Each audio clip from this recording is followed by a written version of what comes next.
from the News Channel 5 network. This is Open Line.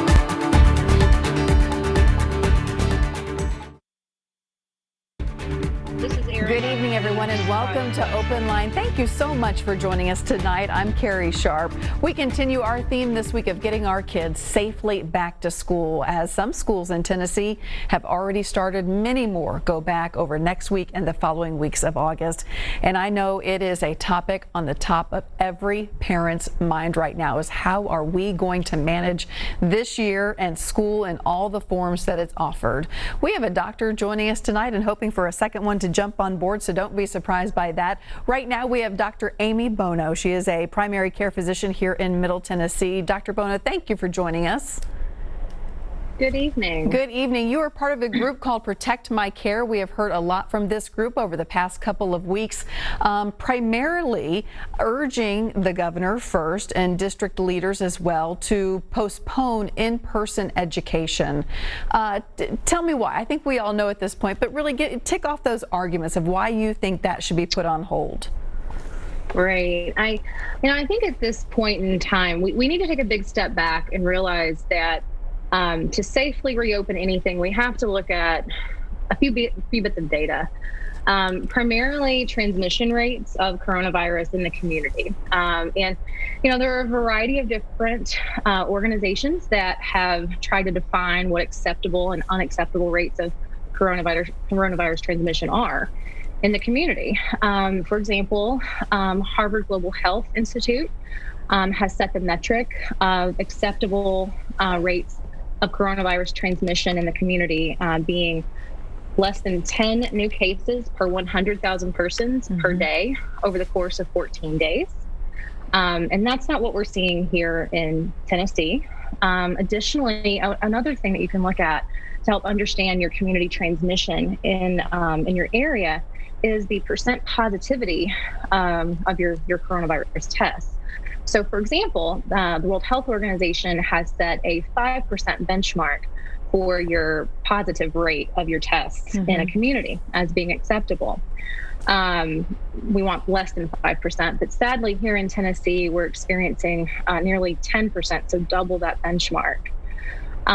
So when it comes to assessing the health of your population, you can look at Harvard Global Health's metric of that 10 new cases per 100,000 persons per day over 2 weeks, or your percent positivity rate as established by the World Health Organization and adopted by Johns Hopkins University's Coronavirus Resource Center. The CDC and how they kind of approach the definition of community transmission, they kind of use it as substantial and uncontrolled transmission. And I would interpret the numbers that we see here in Tennessee to indicate that we do have substantial uncontrolled transmission. So to go back to the very beginning, we have to look at the transmission of coronavirus in our community before we can safely reopen schools. I would say as a parent, and I don't know if you're a parent either, and also as a journalist watching all of this and reporting it, the train has left the station when it comes to districts deciding their plans. And many districts outside Davidson County, Davidson, for folks who don't know, is starting all virtual for at least the first month through Labor Day. But the districts surrounding Davidson are for the most part offering two options: completely virtual and then some sort of traditional program that can have different layers of whether the kids are in school or not. So the train has left the station. Districts had to make these decisions a while back. Parents have had to sign up for which one the kids are going to go to. We have been hearing a lot from doctors in the last week or two and continue to saying, don't do this. But the governor's saying do it. The districts are saying, here's the plan. So now what can doctors do to make this a better transition for families? I am a parent. I have also been struggling with the decision of sending my child to her place of education, and it's a very difficult decision. The sad thing is that I think that a lot of districts were trying to create a plan, and it would have been better if we could have just had a very common game plan. So instead of creating like 95 different plans, right, one solid cohesive state plan would ultimately be the best thing for our state, because ultimately we are all interconnected. Like, infectious disease has a way of making us understand that our actions do have impact outside of ourselves. So we should all be in this together. We should all work on coming up with a cohesive community plan. So I think that what makes it difficult now is that, things really started to get worse in mid-late June. Right. And now we have seen over the last 2 to 3 weeks that the coronavirus transmission in our community is just rapidly accelerating. So, on July 16th, I had stated that approximately half of our Tennessee counties had uncontrolled coronavirus transmission. And then I think that was yesterday or 2 days ago that I had stated that now ultimately, let me just go and I check think the it's website all but real quick. 3. So currently all but 2. So we have 2 counties out of 95. Yeah. So we have Morgan County, and I think we have Bledsoe County that are the lone 2 counties standing. So in any case, currently all but 2 of our 95 Tennessee counties have uncontrolled coronavirus transmission. So, why are doctors sounding the alarm now? Well, frankly, it's getting pretty bad out there. And, whenever we go and introduce students into the classroom, we know that it does create more respiratory disease.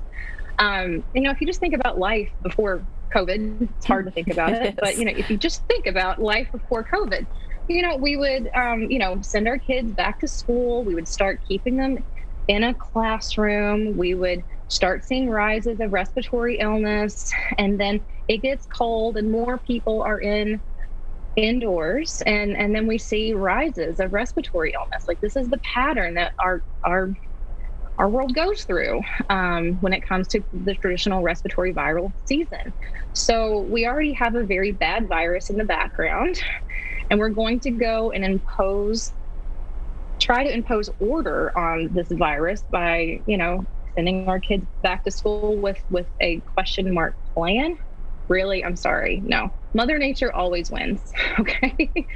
And I think we can lean on the practical experience of Alcoa City schools. They opened up, I think it was a Wednesday of last week, and they ended up having a coronavirus case on Friday.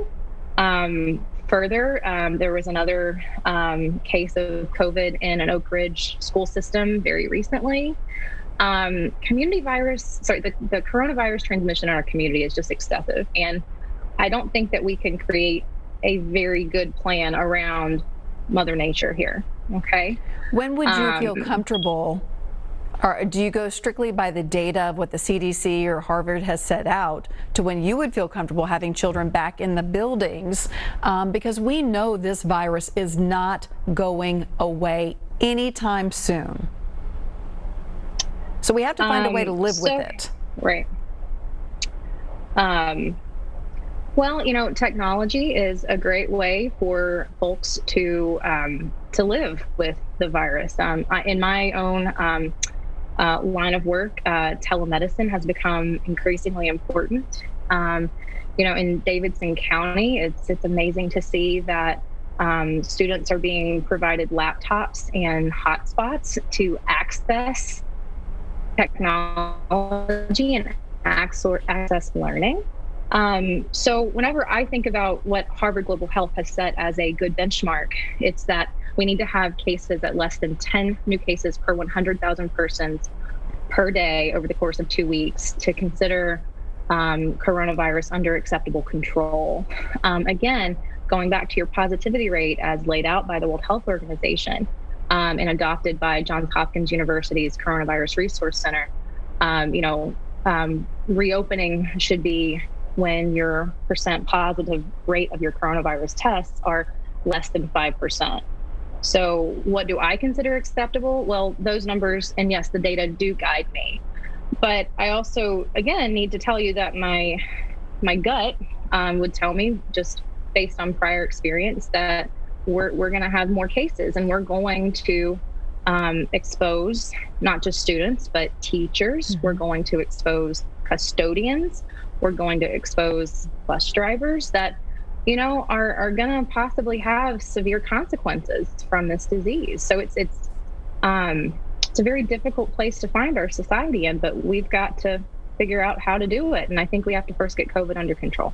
Okay, we have to take a quick commercial break. I want to remind everybody, this is Open Line, and this is your chance to call in and ask your questions of a medical professional tonight. The number is on your screen. 615-737-PLUS is the number to call. We usually just take one person, it breaks the ice, and then the phone lines light up. So be that one person and we'll get going tonight. 615-737-PLUS. We'll be right back.